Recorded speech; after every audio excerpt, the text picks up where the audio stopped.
بسم اللہ الرحمن الرحیم۔ السلام علیکم ورحمۃ اللہ وبرکاتہ۔ یہ حقیقت ہے کہ قرآن مجید میں انبیاء سابقین کے معجزے جس تفصیل اور تکرار کے ساتھ بیان ہوئے ہیں،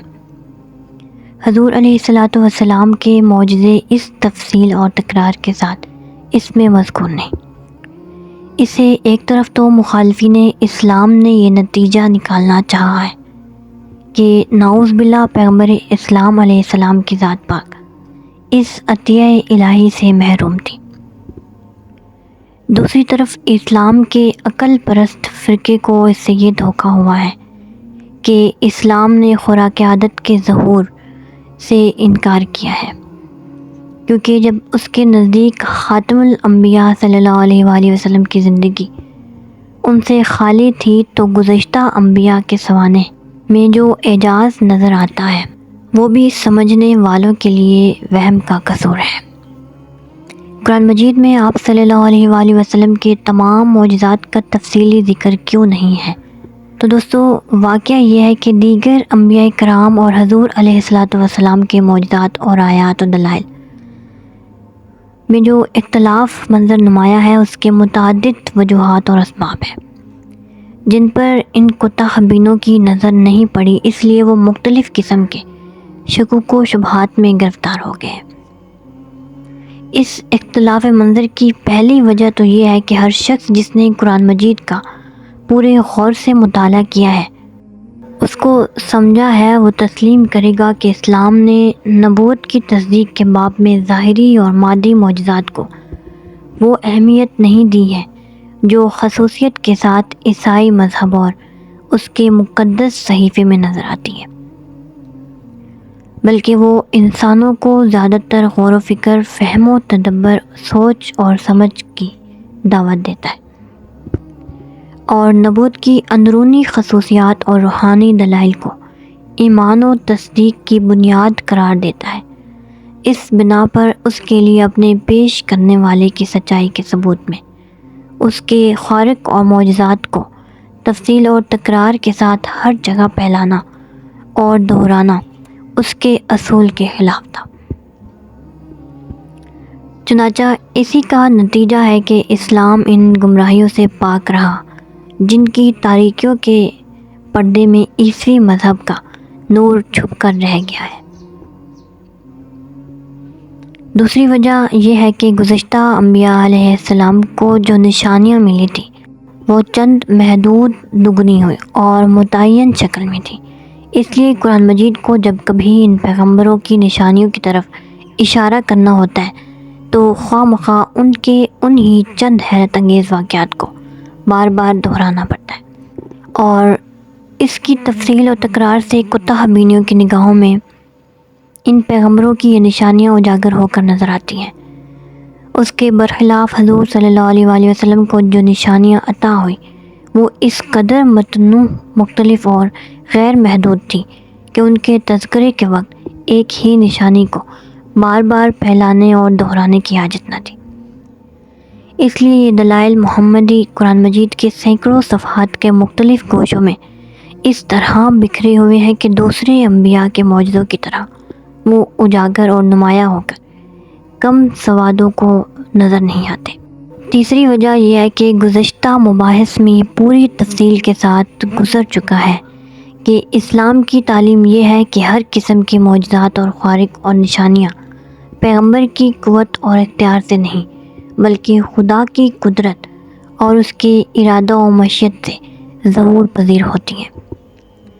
اس بنا پر حضور صلی اللہ علیہ وآلہ وسلم کی آیات و دلائل بھی ذات محمدی کی طرف منسوب ہو کر نہیں بلکہ قدرت الہی کی طرف منسوب ہو کر بیان ہوئے ہیں۔ اس لیے عام لوگوں کا خیال ان کو دلائل محمدی سمجھنے کی طرف مائل نہیں ہوتا۔ اور چوتھی وجہ یہ ہے کہ دوسرے مذاہب کے پاس ایک ہی مستند چیزیں، یعنی ان کا صحیفہ ہے جس میں ان کے ربانی احکام، ان کے پیغمبروں کے اقوال، حالات، معجزات سب کچھ ملے جلے ہیں، لیکن اسلام کے قبضے میں دو چیزیں ہیں۔ ایک صحیفہ الہی جس میں صرف خدائی احکام مطالب ہیں، دوسری حدیث و سنت جس میں پیغمبر کے حالات، اقوال اور معجزات وغیرہ الگ اور مستقل حیثیت سے مذکور ہیں، اور وہ بجائے خود روایتی اسناد کے لحاظ سے دوسرے مذاہب کے صحیفوں سے کہیں بلند تر ہے۔ اس لیے خدا نے پیغمبر کے ان دلائل و معجزات کو عدم اہمیت کے باعث بتفصیل اپنے صحیفے میں جگہ دینے کی ضرورت نہیں سمجھی، بلکہ اس کے لیے احادیث کے مستند ذخیرہ روایات کی موجودگی کو کافی قرار دیا۔ غرض یہ اسباب جن کی بنا پر بعض کم سواد اس دعوے کی جرات کرتے ہیں کہ قرآن مجید کی آیتیں آپ صلی اللہ علیہ وآلہ وسلم کو معجزات اور نشانیوں سے مارا ظاہر کرتی ہیں، لیکن اس سلسلے میں غور کے قابل سب سے پہلی بات یہ ہے کہ قرآن مجید نے آپ صلی اللہ علیہ وآلہ وسلم کے متعلق آپ صلی اللہ علیہ وآلہ وسلم کے زمانے کے کافروں کے جو اقوال و تردید کی غرض سے نقل کیے ہیں، ان میں متعدد موقعوں پر آپ صلی اللہ علیہ وآلہ وسلم کو نعوذ باللہ کاہن اور ساحر کہا گیا ہے، اور قرآن مجید پر سحر کا الزام لگایا ہے۔ عرب میں کاہنوں کا کام پیشن گوئی کرنا اور غیب کا حال بتانا تھا، اور ساحر کی نسبت تو عام طور پر معلوم ہے کہ وہ عوام کے نزدیک عجائب و خوارق کا پیکر ہوتا ہے۔ اب اگر آپ صلی اللہ علیہ وآلہ وسلم امور غیب کی قبل از وقت اطلاع نہیں دیتے تھے اور معجزات اور خوارق کا صدور آپ صلی اللہ علیہ وآلہ وسلم سے نہیں ہوا کرتا تھا، تو کفار آپ صلی اللہ علیہ وآلہ وسلم کو کاہن اور ساحر کے خطابات سے کیوں یاد کرتے تھے؟ تو اس حقیقت کو پیش نظر رکھ کر یہ کچھ آیتیں میں آپ لوگ کے ساتھ پڑھوں گی، ان پر غور کیجئے کہ فما انت بنعمت ربک بکاہن، کہ اے محمد صلی اللہ علیہ وآلہ وسلم تو اپنے پروردگار کے فضل سے کاہن نہیں ہے۔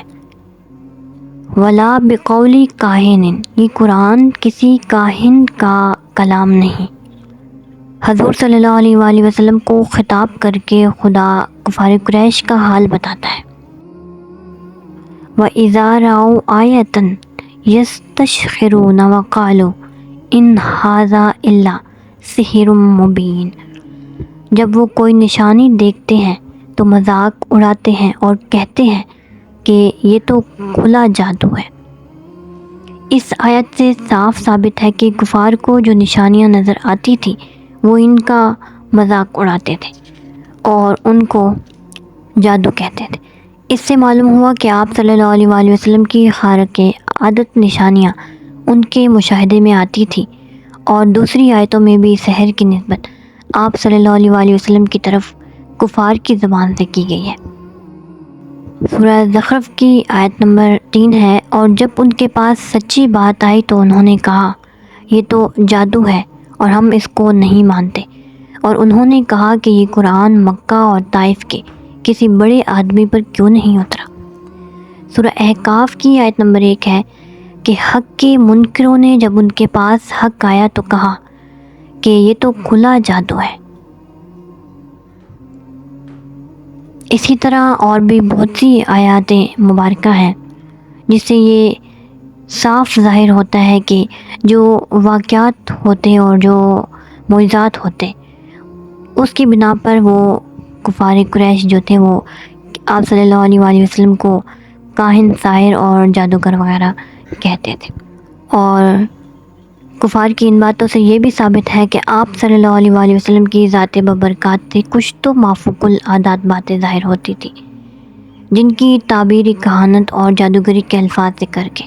وہ اپنے نادان دل کو تسلی دیتے تھے، اور اسی سے آپ صلی اللہ علیہ وآلہ وسلم کے صاحب معجزہ ہونے کے ناقابل تردید ثبوت قرآن مجید سے ملتا ہے۔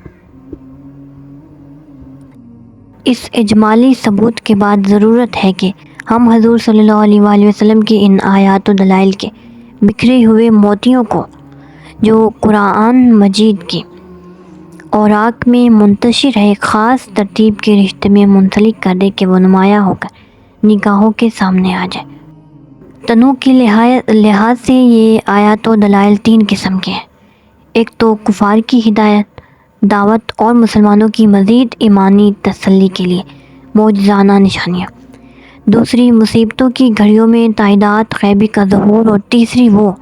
پیشن گوئیاں جن کا لفظ لفظ صداقت کے معیار پر صحیح ہوتا ہے۔ تو انشاءاللہ نیکسٹ ویڈیو میں ہم لوگ اس پر تفصیلاً بات کریں گے، جو واقعات وغیرہ ہیں اور معجزات ہیں۔ آئی ہوپ کہ آج کی ویڈیو آپ لوگ کو سمجھ آئی ہوگی۔ اس ویڈیو کے متعلق اپنی رائے کا اظہار مجھے ضرور دیجیے گا، اور چینل کو سبسکرائب کرنا مت بھولیے گا۔ تھینک یو سو مچ۔ اللہ حافظ۔